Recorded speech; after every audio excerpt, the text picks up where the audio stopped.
Yes, welcome everyone. I'm very happy to introduce Beste today. She is assistant professor at University of Iowa, and her research is broadly located in the field of data-driven decision making under uncertainty. But of course, she's very well known for her works in stochastic optimization and distributional robustness. Um, so we are very happy that you fit so perfectly in our seminar. She received several awards, for example, the Inform's ENRE Early Career Best Paper Award, and also other Best Paper Award and Research Awards. And at the same time, she's also part of part of the board of the Inform's Computing Society and the Committee on Stochastic Programming at Mathematical Optimization Society. So very happy to have you here, Beste, please. Thank you so much, Yanis, for the kind introduction and also for this invitation. It's a great pleasure to be part of the Robust Optimization webinars. So in today's talk, I will be talking about some distribution robust optimization under uncertainty approach, where we combine multimodal and decision-dependent uncertainty. So I would like to first start by motivating the problem and problem setting and see where we can see decision-dependent uncertainties and where we can see multimodal uncertainties. So in terms of the problem motivation, so if we start with the first, say, chunk, the decision-dependent uncertainty, in many problem contexts, decisions can impact indeed the underlying uncertainty. And one important example is the facility location problem. And in this problem, the goal is to select a set of locations for opening facilities while satisfying customer demand and considering some financial objectives. And it's a very well-studied and well-known problem. But in most of the problems until the very recent years, demand has been considered as something not dependent on the facility location decisions. Because normally what happens is, driving factor in the location decisions is customer demand, which is also uncertain. It is most of the time stochastic. We might not know the exact, we might not have a good, we can have a prediction, but it might not be reliable to just rely on a deterministic model. So which is why it is important to integrate some stochastic components into this facility location problems. And demand is one of the main factor in determining these locations. But also in many problem contexts, facility locations impact the demand as well. So in this setting, if customers know that there is a product, there is a facility nearby, then their likelihood of using that service can increase. And one of the main examples, this can be like car sharing settings, like in a setting like Zipcar, for instance, if there's a station nearby to your home, then you are more likely to use that service because it's more convenient for you. But if the service place, if that station is further away from you, then you become less likely to use that service. So which is why there is this dependency. And in the context of distribution robust optimization, as we are in robust optimization webinars, and today I'll be focusing on this line of research, there are some works that integrate decision dependency in the context of distribution robust optimization. And I was fortunate to work in one of the kind of first projects in this area in the last year of my PhD. But also there are these are one of the first other papers in this area that provide reformulations, not necessarily on facility location problem, but in general, decision dependency and distribution robust optimization problems. And other than this, I would like to also give another motivation from another real-life example, which is for capacity expansion planning for new technologies. So in this problem setting, there is some establishment of a supply infrastructure that we want to do for a new technology, and it depends on demand. But in demand can in this case, only grows with a reliable infrastructure. And one of the important, this dilemma is called this chicken egg dilemma, because if there is not enough infrastructure, then there will be not demand. But also, decision makers might not be willing to make some kind of these kind of investments without knowing whether a reliable infrastructure will come or not, or whether the demand will come or not. So, which is why we have this dilemma.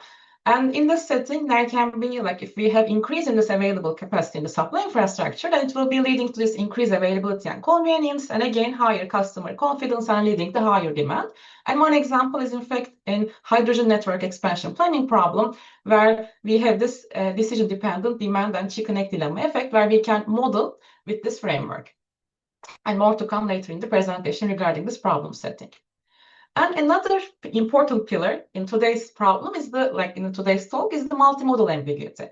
And in many problem contexts, underlying uncertainty can indeed have this multimodal structure.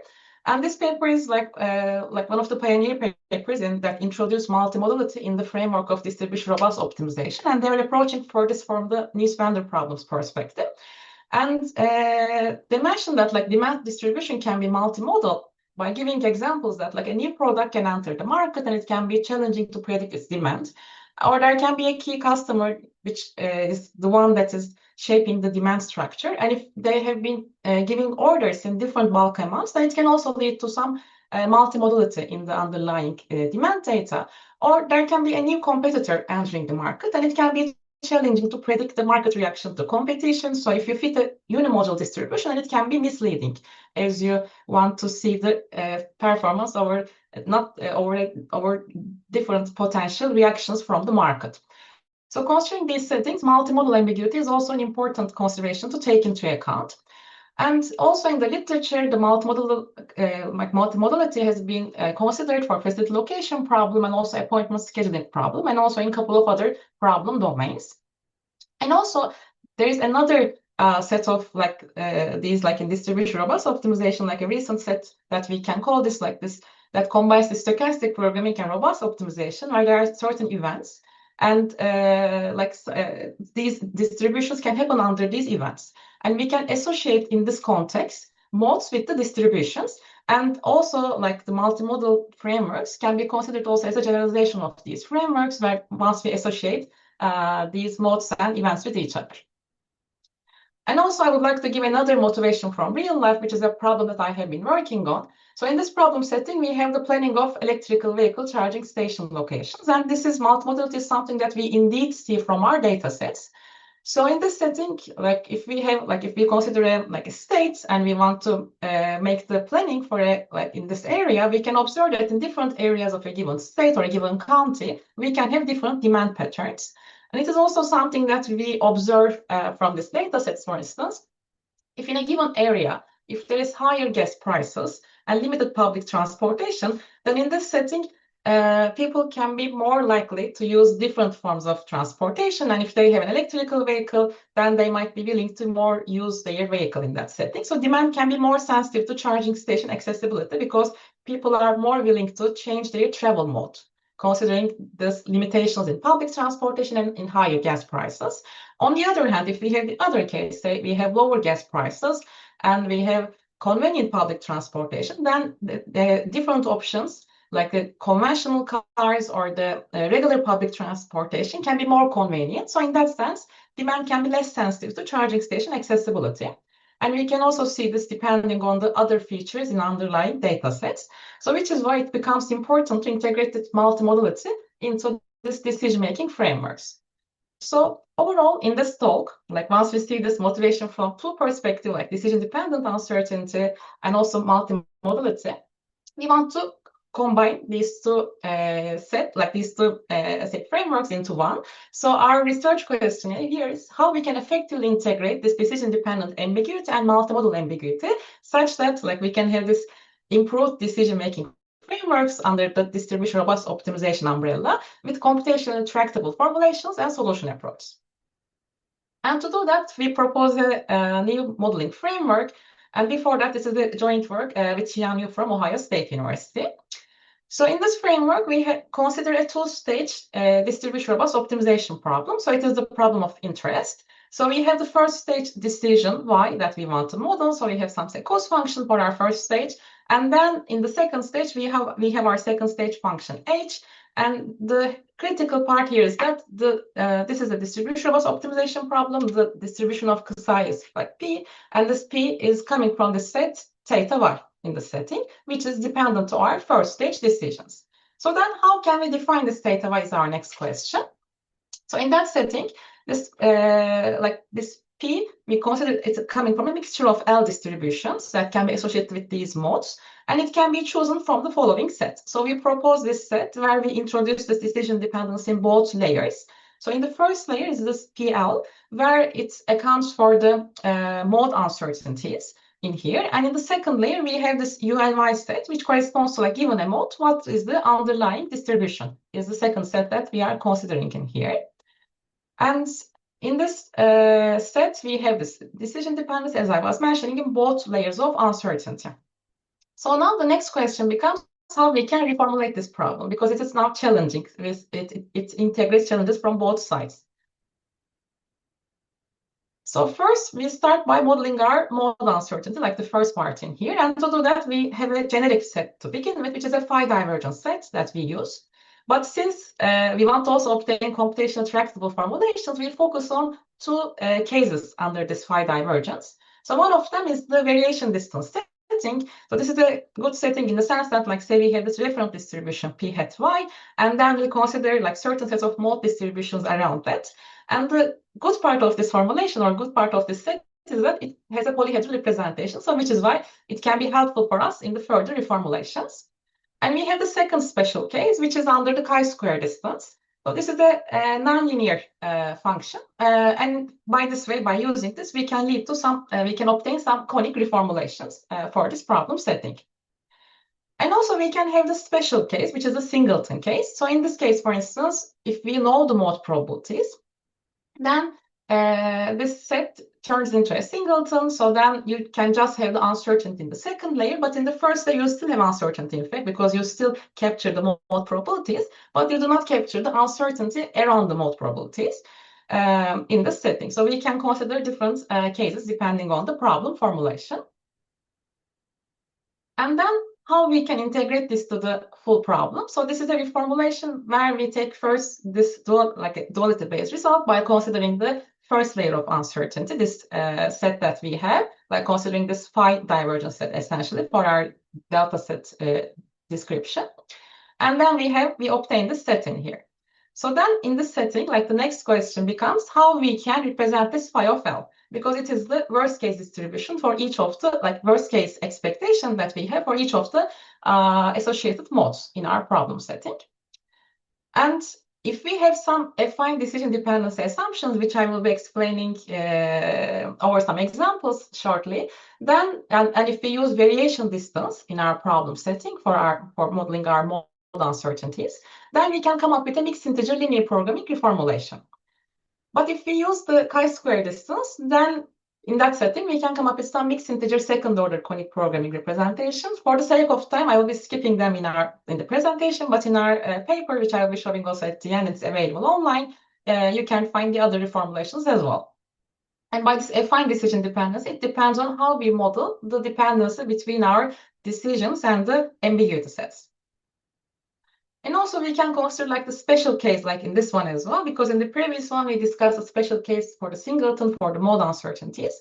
But also in one setting, we can also consider robustness around the mode uncertainties, but we might know the distribution. So if it is the case also, like we can also consider such a setting where these ambiguity sets correspond to a singletons for each of the modes, and we can consider them as like this multimodal decision stochastic programs with robustness around the mode probabilities. So now, in the next part, I will be focusing on some reformulations where we integrate this set into our further steps, such that we can come up with some single-level reformulations that can be either ready to be solved by off-the-shelf solvers, or we can come up with some solution algorithms to solve that. And in this setting, we will be focusing on two, lines of research. So one of them is a moment-based, and the other is this Wasserstein-based sets. So in the first part, we have this set that for every probability distribution that we have this assumption of having decision independent and compact support set for the solution values of our set stage. So for this decision dependency is just as an assumption for this presentation, but in fact, we can also have decision dependent support. It will be just leading to some additional steps, but other than that, our reformulations can be also extended to those settings. But for the sake of presentation, we will be focusing on this decision independent support sets.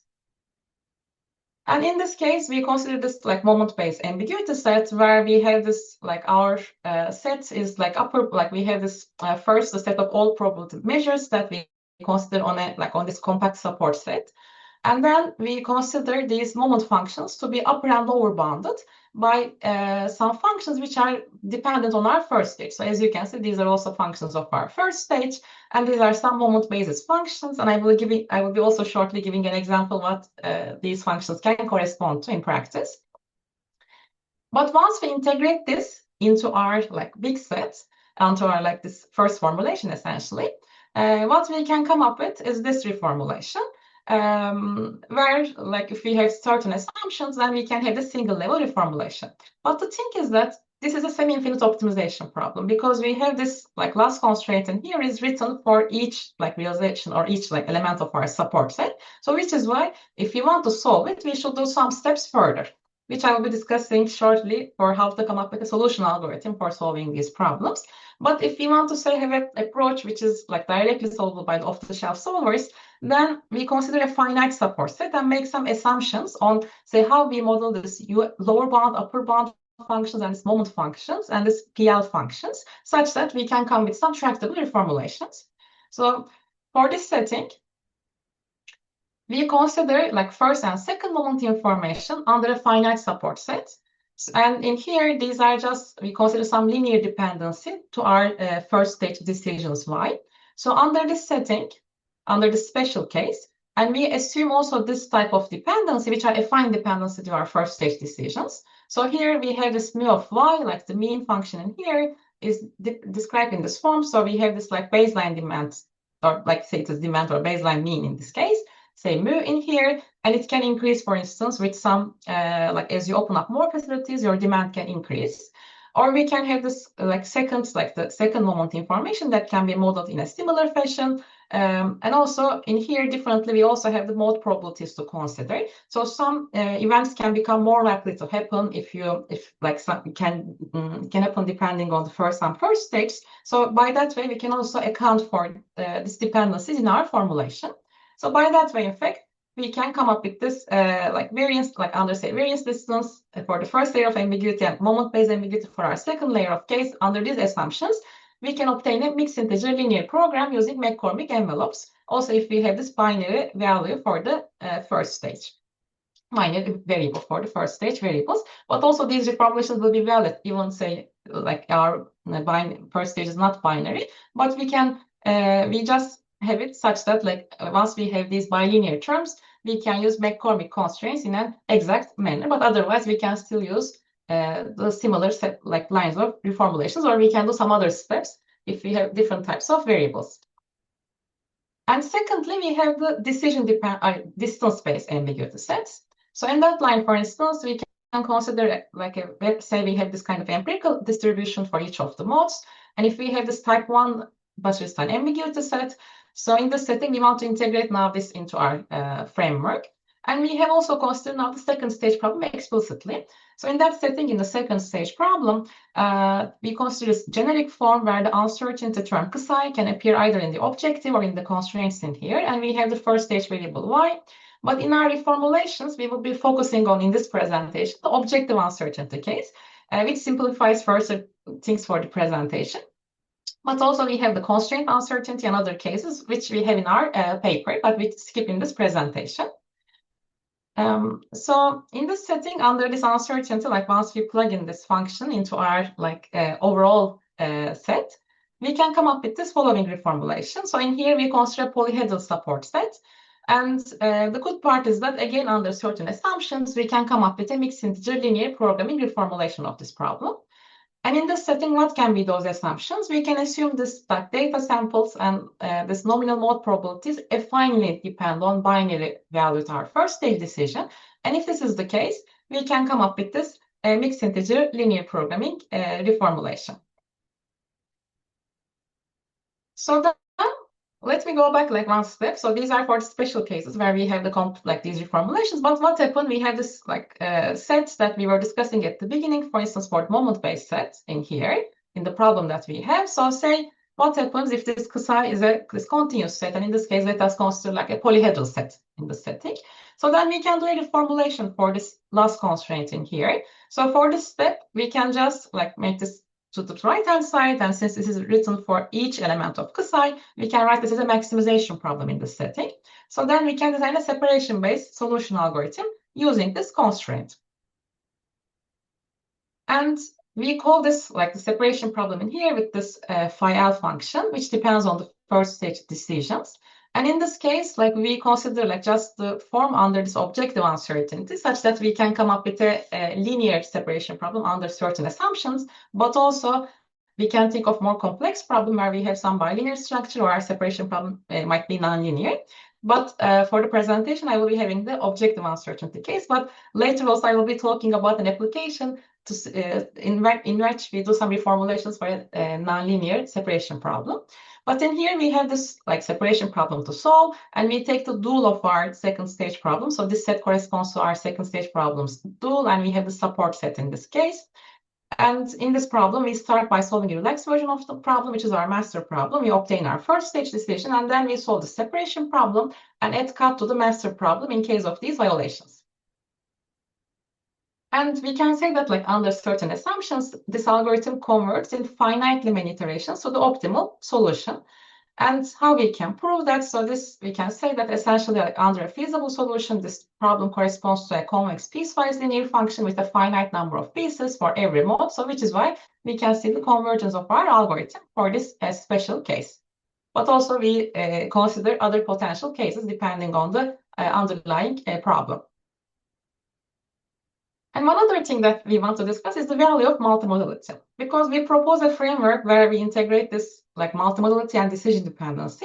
But what happens if we do not have multimodality, but say consider a problem where we have a single model, just like a kind of a simpler model in that sense, where we, instead of having this two layers of ambiguity. So in this setting, we can first start by seeing what happens if we think of from the stochastic programming perspective.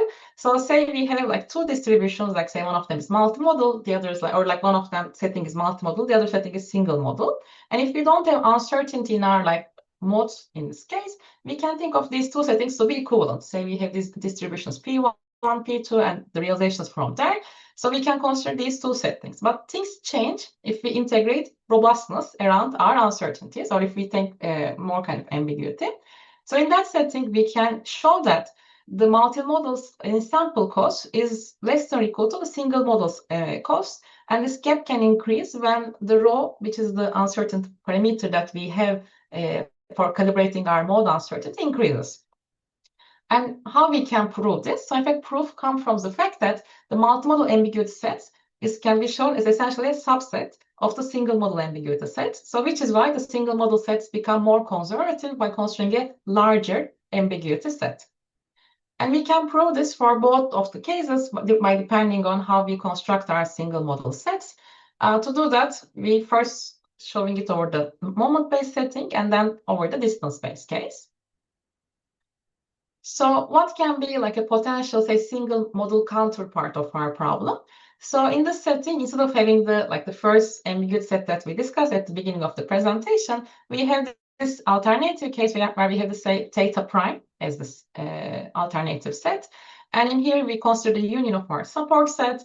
And now for the moment functions, they are now lower and upper bounded by considering the uncertainty around the mode probabilities. And also we kind of aggregate our distributions, our modes, into this single set. And when also this rho is equal to 0, we can think of these bounds as convex combinations for both lower and upper bounds when we do not have mode uncertainty. And in this setting, what we can show is that this multimodal approach is less conservative than a single model set, which leads to essentially this result in here. And as I said, the proof is coming from the fact that our original set theta m is a subset of our set theta m prime. And we will be also seeing shortly, like in the computational results, that this is indeed the case. And sometimes the single model problem or approach can lead to much more conservative results with higher costs.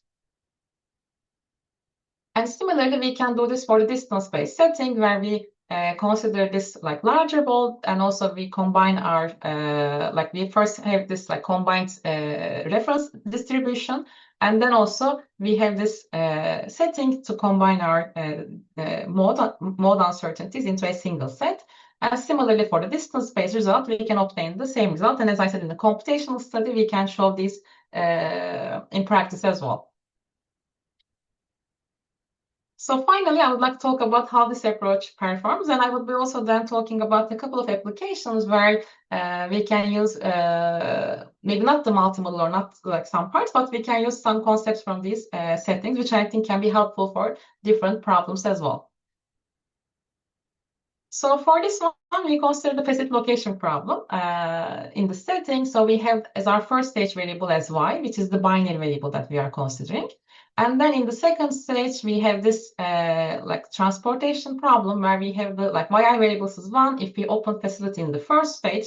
And then we have the randomness psi is in terms of our demand, but it depends on the first stage locations in here. And in this first stage, we have the investment cost. And in the second stage, we consider the transportation costs that we have. We have the revenue in here, and we have the penalty of unmet demand in our formulation. So for this one, we consider in this case, like all of the uncertainty in the objective uncertainty. This is in the presentation. We consider that in our reformulations for both moment-based and distance-based settings to be in line with our, say, previous reformulations. We have this setting in our case. And then we want to see how it performs. So to do that, we just construct this like setup where we have, say, this 3 modes and these 5 facilities with 10 customer locations, and these are the costs that we consider. And then the critical part is how we can construct the corresponding modes and the corresponding also these realizations and the moment functions. So in this setting, we start with, say, this first mode where the demand is high and the decision greatly affects the underlying uncertainty. So in this setting, for instance, say we have this psi one for our, like indicating for our first mode, and we have this baseline, this mu bar in this case. And in this mu bar setting in here, this kind of increases as you can. Like we have this function, first of all, for modeling our lambda. It is a distance dependent function. So if the facility and the customer location gets further away from each other, then its distance, and then its impact gets less. But if the locations are closer to each other, like the facility location and the customer location, then its decision dependency is more. So we consider this distance-based function in this setting. And we have also these mode probabilities in here. So we have in this case, we assume that like if we have more investment, the first mode is becoming more likely to happen. So we have this positive effect in that sense.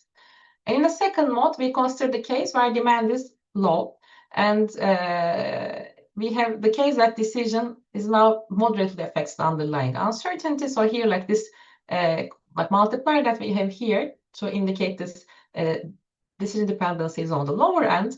And also the second mode, for instance, becomes less likely to happen with more investment. And also we can consider decision independent case as in our modes as well. So in this case, for instance, we don't have any lambda, so we simply have our mean values, and we can add some residuals, or we can construct some residuals in our problem setting as well. And this can be like an illustration of this setting, like where we have the customer sites, they are these like red points, and we have this blue points as our potential facilities. And we then sample these values from some uniform distribution with some of these starting mode probabilities in this case. And then we will be making some solution comparisons to alternative benchmark cases. So here what we propose is this multimodal moment-based decision-dependent set. So which is why this DTRO corresponds to this, like all of these decision-dependent DRO in here, but also we have the multimodality coming from the first part. And M is the moment-based case, and shortly we'll be also having this ones under the distance-based setting as well.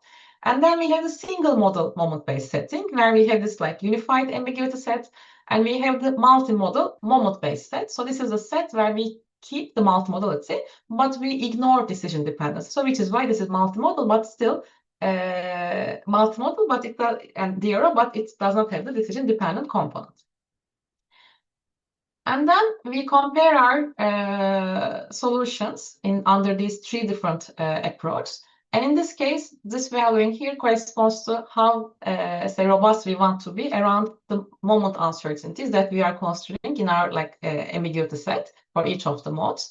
So what we can see is essentially, if we think of like start with the in-sample cost, in all of these cases, the in-sample cost is better for the like moment-based and decision-dependent cases, what we propose. But also, if we think of these out-of-sample costs, they also perform better compared to the other settings. And this is the case also under different robustness levels.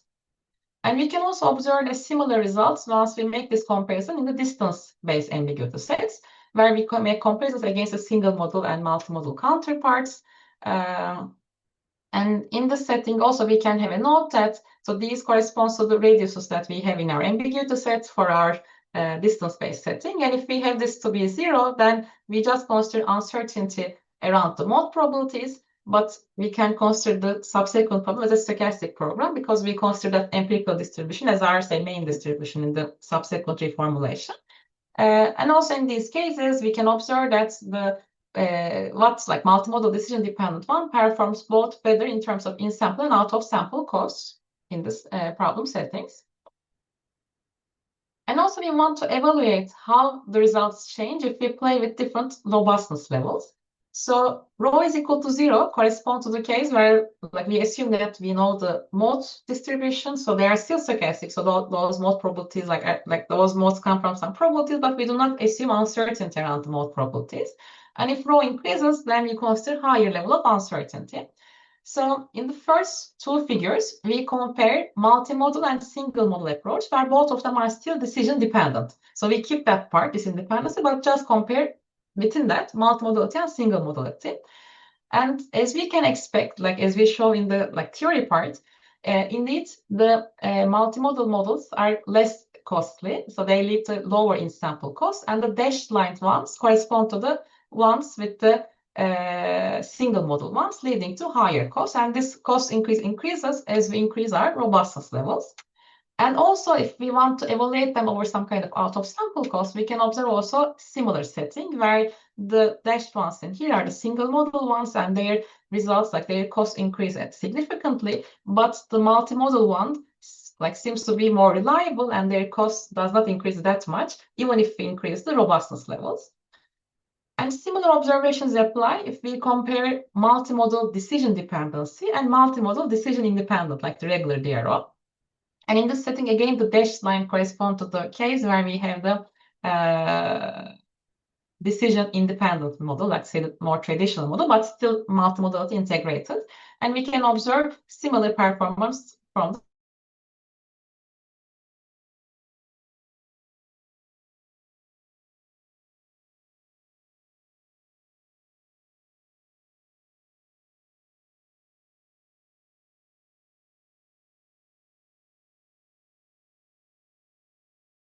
see that those approaches continue to perform better with less cost and more robust solutions, with also less variance as we play with the problem parameters. And now if we move on to the computational side to see how the solution algorithm performs, and also before the algorithm, if we have this case where we can solve the problem with the off-the-shelf solver, and in here we were using Groby, what will be the case under different support sizes, like under that finite reformulation, finite support set. So the first one in here is a distance-based setting, and the second one here is the moment-based case. So we observe that for the small instances, they can be solvable very fast, but the moment-based one essentially can be solved much faster compared to distance-based ones. So distance-based ones require more time in this like in the small set instances. But for the larger ones, essentially, we want to apply our solution algorithm. Because also, like we have the continuous support in this case. So here are like some instances that we are considering in terms of the number of facilities and number of customer locations that we are having.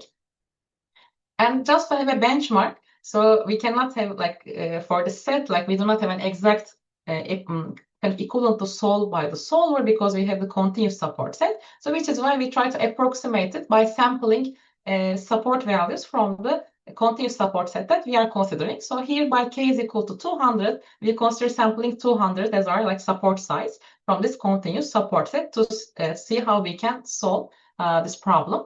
And what we can see is like with this decomposition algorithm, we can solve it much faster compared to the discrete case, which is not even the same problem. And we can see that like under this time limits, we can obtain solution only with these percentage of optimality gaps under the solver, but in here we can obtain solutions much faster. And also we can see in how many iterations that they converge. And these are the results under the support size of 200, but also we have tried results with larger support sizes. And in that case, we have observed that solver is not able to find feasible solutions within our time limit of like 10,000, more than 10,000 seconds in this case. So these show us the need for building these decomposition algorithms. And to show that it indeed performs well in practice. So these are like the main part where we combine multimodality and decision dependency over this generic framework, which can be applicable to many different problems. So now, I'll be just taking a step back and just see what happens again if we decouple these problems, because it's an active area that I have been working on for both, say, multimodality part separately and decision dependent part separately, which becomes in fact the easier problems to tackle if you just consider them in that like 2 lines of research in separate.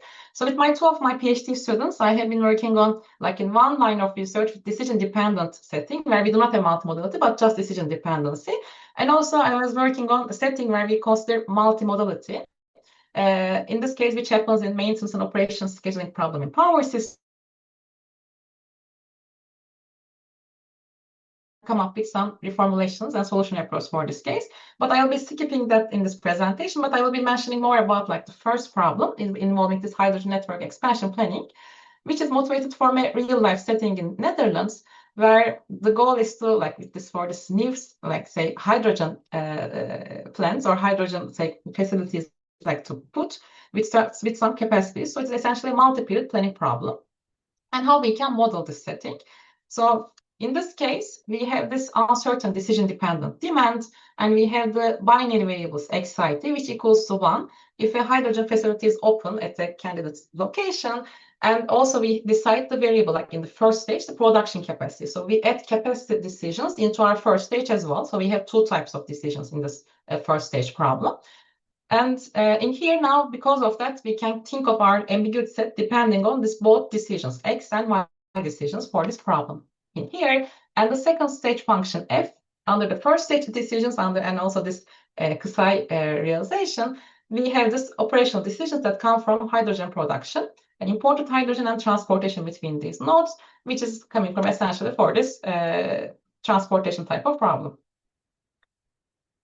And the next challenge becomes how to define this ambiguity around this hydrogen demand, dependent on the network expansion decisions. And for this case, we consider first a polyhedral support set. It can be a box set, but also we can consider more generic sets. So we will be keeping it as S for now. And we have this following ambiguity sets where this like first moment can come from this like mean functions, which are lower and upper bounded, like this expectation essentially, which is lower and upper bounded by this mean function, with some this epsilon parameters in here. And then what we can think of is how we can model this mean functions to capture this decision dependency. And such that we can derive reformulations, obtain a single level formulation of this problem. So this mean function is in fact something that we have studied before. So I had the chance to work on this problem as I was mentioning at the very beginning. So in that problem formulation, we were proposing this as like a potential ambiguity, potential mean function as dependent to our decisions.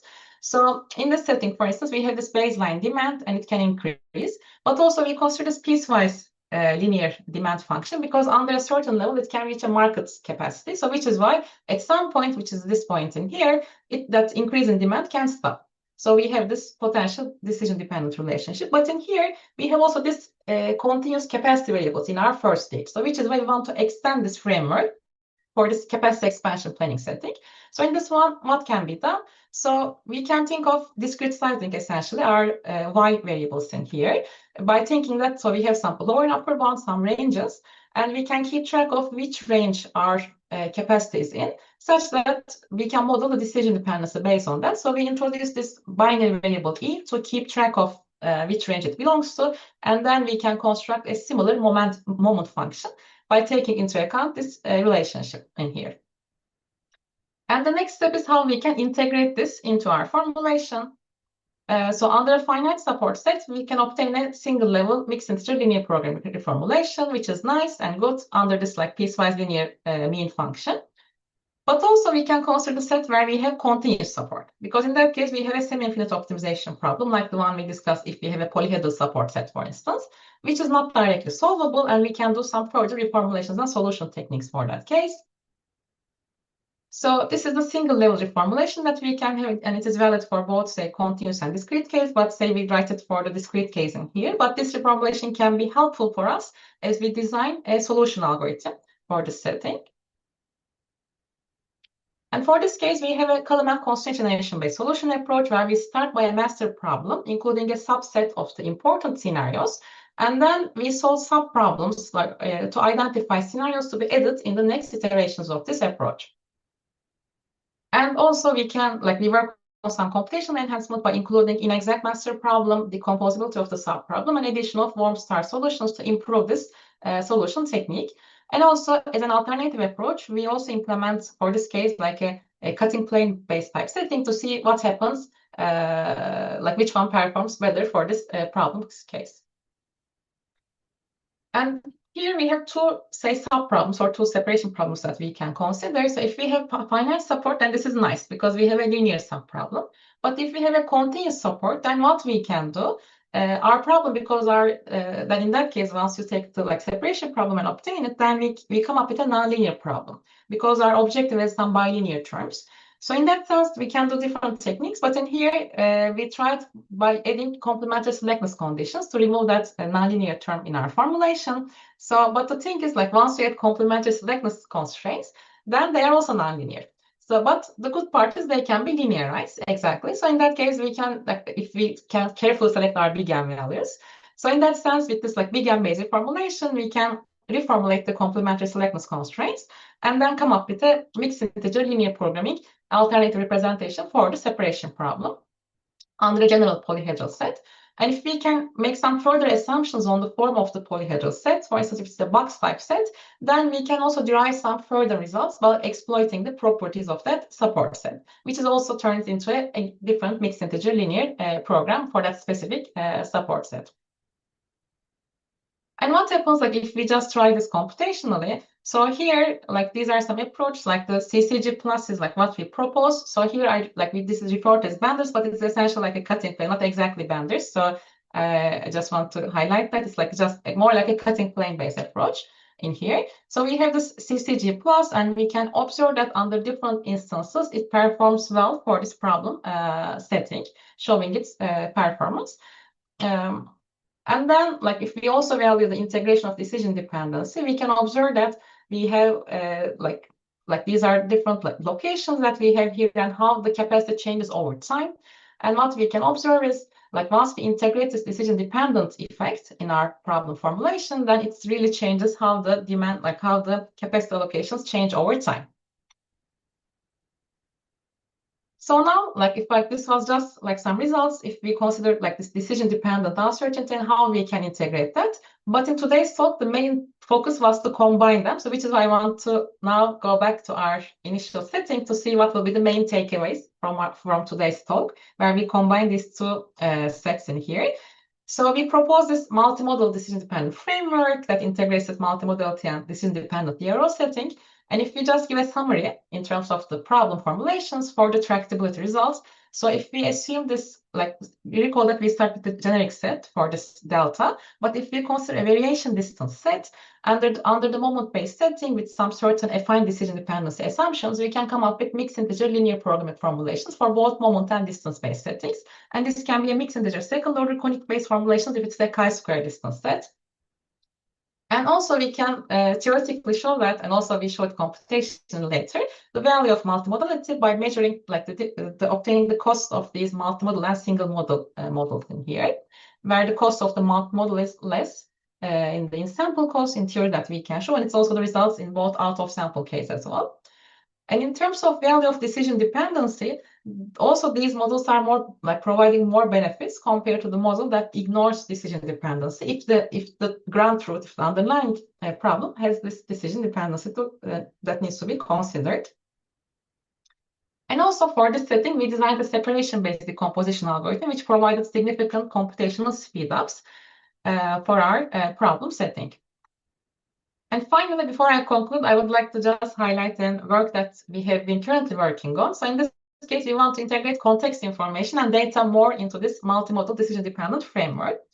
So in this setting, what we do, so the first question becomes how we can determine these modes from data. Because for a given data, we want to also add some learning step to here. So we start by proposing a cluster-wise regression approach that can jointly learn the number of modes and the regression parameters within each mode. So this is a first step, can be an optimization problem that we can solve for learning this first step. But the thing is, this problem is hard to solve. So which is why we come up with a solution approach for this problem with fast convergence compared to the other similar like learning approach. And also this algorithm can be generalized into non-parametric learning models as well if we want to integrate this into this framework. And secondly, what we are working on is we want to integrate this, like once we have this like regression, we want to integrate this context information into this decision-making problem. So we can leverage residuals obtained from the prediction process into this ambiguity sets and then the corresponding reformulations to integrate this context information and data more into our framework to obtain better solutions. And finally, this problem is becoming hard to solve. So we developed cutting plane solution approach, and we tailored more for this setting for distance-based, Wasserstein-based ambiguity sets. And we show that they are performing much faster. And in fact, for this one, they are performing better than Kalman constant generation algorithm, as we tried that for this problem as well. So these are some ongoing problems that we are working on. And I just want to give also a shout out for Huang and Xian, as this is a joint work with them. And stay tuned for the full paper of this one for soon. And thank you very much for this talk. So this talk was mainly based on this paper in here if you want to check it out. And also you can, like, if you want to see like more of my research on my website, you can see more of my papers. And I will be also happy to be in touch. So you can also reach me out with my email. Thank you so much for your time and being here.